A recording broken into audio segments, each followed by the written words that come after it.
Estamos em Apocalipse, capítulo 4. O apóstolo João subiu ao terceiro céu e contemplou ali o trono de Deus, com o próprio Deus Pai sentado neste trono e rodeado por mais 24 tronos, onde estão todos os crentes que já morreram em Cristo, seja do Antigo Testamento ou do Novo Testamento.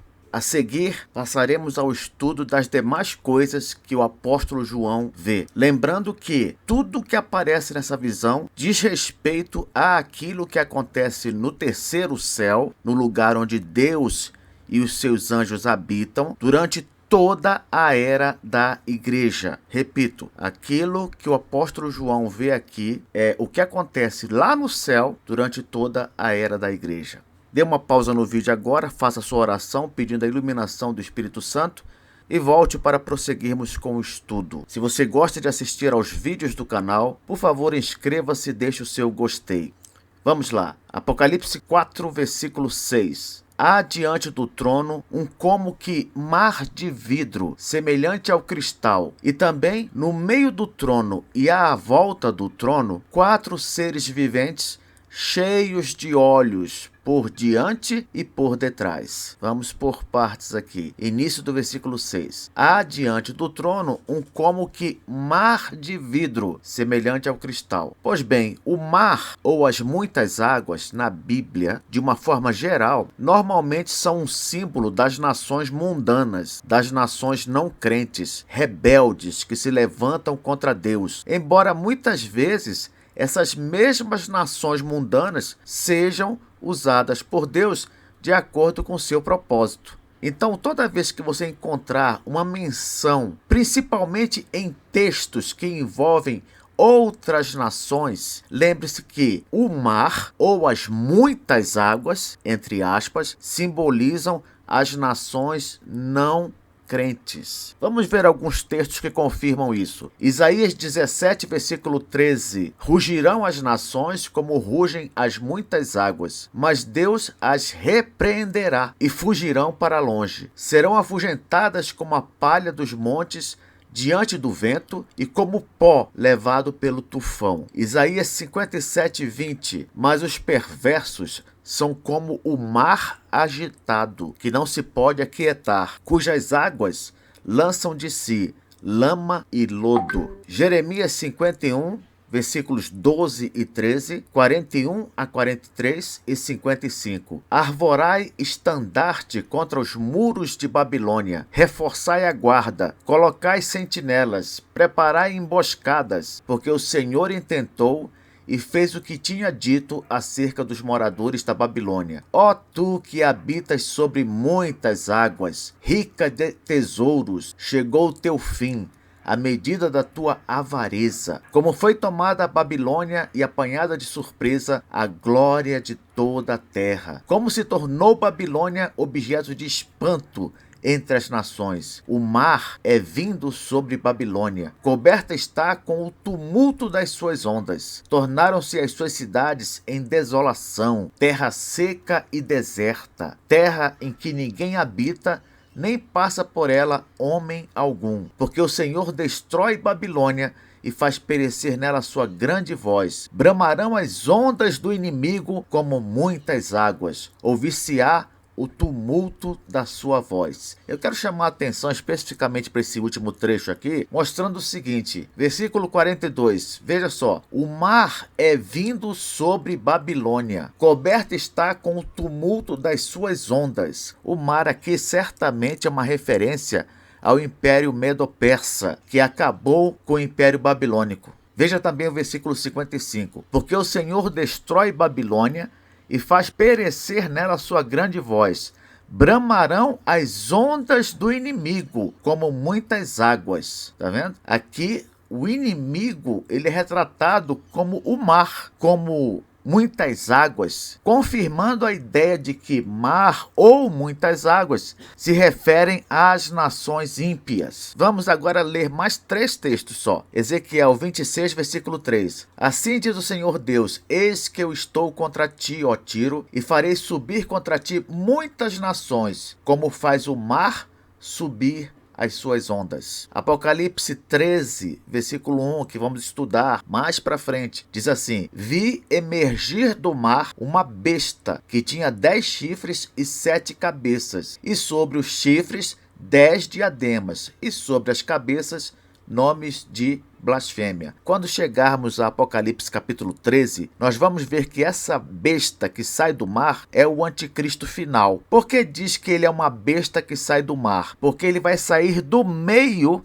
das nações não crentes. Ele vai sair do meio dos ímpios. Essa é a ideia. Ele vai sair deste mundo que é dominado pelo maligno. Apocalipse 21, versículo 1. Vi novo céu e nova terra, pois o primeiro céu e a primeira terra passaram, e o mar já não existe. Embora haja controvérsia com respeito ao significado dessas palavras finais aqui em Apocalipse 21, versículo 1, o fato é que há apenas duas interpretações para a palavra mar aqui. Uma delas é que é o mar literal, então na nova terra não haveria mais o mar, ele sumiria, só teríamos, por exemplo, lagos e rios e coisas assim. E a outra interpretação é que o mar aqui está apontando, como faz o Apocalipse em outros textos, para as nações dos não crentes. Se essa for a interpretação correta, a ideia aqui é a seguinte: na nova terra não haverá mais os não crentes. Não haverá nações de não crentes. Entende? Então essas são as duas interpretações mais comuns. Quando se lê Apocalipse 21, versículo 1,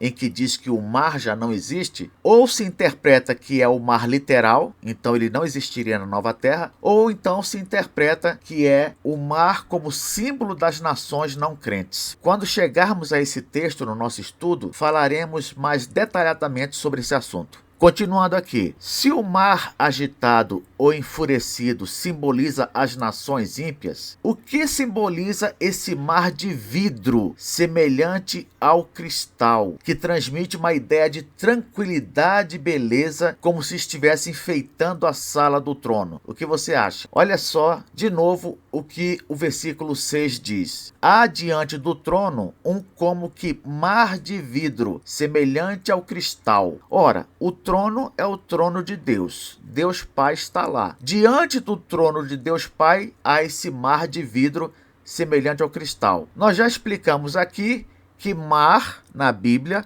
simboliza as nações de não crentes. E o mar de vidro, semelhante ao cristal, diante do trono de Deus? Este mar simboliza as nações crentes, ou os crentes entre as nações. Você está entendendo o contraste? Enquanto que o mar normal simboliza as nações não crentes, o mar de vidro, semelhante ao cristal, que está diante do trono de Deus lá no terceiro céu, simboliza as nações crentes, ou os crentes de todas as nações, querendo transmitir a ideia de que Deus está sempre ciente do que se passa conosco. É como se diante dele houvesse a visão constante de como está o povo de Deus na terra. Deus, sendo onisciente, sempre sabe o que se passa conosco, o nosso dia a dia, as nossas derrotas e as nossas vitórias. Se você der uma olhada mais à frente no livro de Apocalipse, lá em Apocalipse capítulo 15, versículo 2, vai dizer que o mar de vidro, ele está mesclado ou misturado com fogo, simbolizando ali que o juízo de Deus sobre o mundo vai afetar inevitavelmente os seus servos. Compreende? Repito, em Apocalipse 15, versículo 2, o mar de vidro aparece queimando. Por quê? Porque o juízo de Deus sobre o mundo não crente inevitavelmente afeta os crentes. Porém, do conflito e da morte, os crentes saem vitoriosos, louvando ao Senhor. É isso que vamos ver lá no texto de Apocalipse 15, 2, que diz: vi como que um mar de vidro mesclado de fogo. Está vendo? E os vencedores da besta, da sua imagem e do número do seu nome, que se achavam em pé no mar de vidro, tendo harpas de Deus. Então, mesmo o mar de vidro pegando fogo, sofrendo, mesmo assim, dele vão emergir os crentes com harpas nas mãos, logicamente para louvar a Deus. Após a aparente derrota, sempre haverá a vitória para aquele que crê em Jesus. Continuando aqui, e também no meio do trono e à volta do trono, 4 seres viventes, cheios de olhos por diante e por detrás. Esses 4 seres viventes aqui, com vários olhos, eles estão próximos do trono de Deus. É dito também no versículo 8, logo a seguir, que esses seres, eles têm asas. Ora, essas descrições são suficientes para nos levar a pensar o quê? Que esses seres viventes são anjos, à luz de textos como, por exemplo, Ezequiel 10, versículo 12, que diz assim: todo o corpo dos querubins, suas costas, as mãos, as asas e também as rodas que os 4 tinham, estavam cheias de olhos ao redor. Então veja, Ezequiel, capítulo 10, versículo 12, confirma que anjos, e aqui cita especificamente os querubins, eles têm nas costas, nas mãos, nas asas, olhos, exatamente como está aqui mencionado no texto de Apocalipse. Mas, professor, o que significa, o que simboliza esses olhos todos aí? Os muitos olhos, eles simbolizam a eterna vigilância dos anjos que estão a serviço do Senhor. Como assim? Eles estão sempre atentos a tudo o que está acontecendo. Para quê? Para fazer o que devem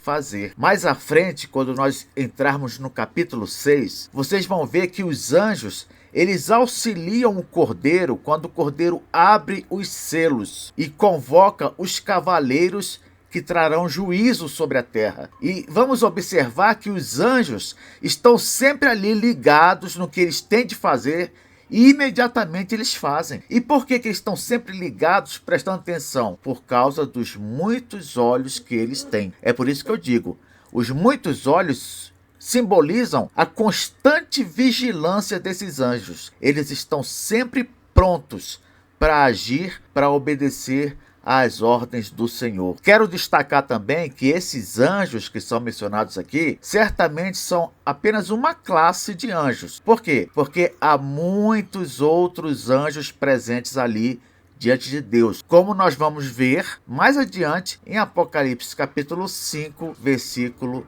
11. Na próxima aula, vamos estudar mais sobre esses anjos que estão diante do trono de Deus Pai. Até lá!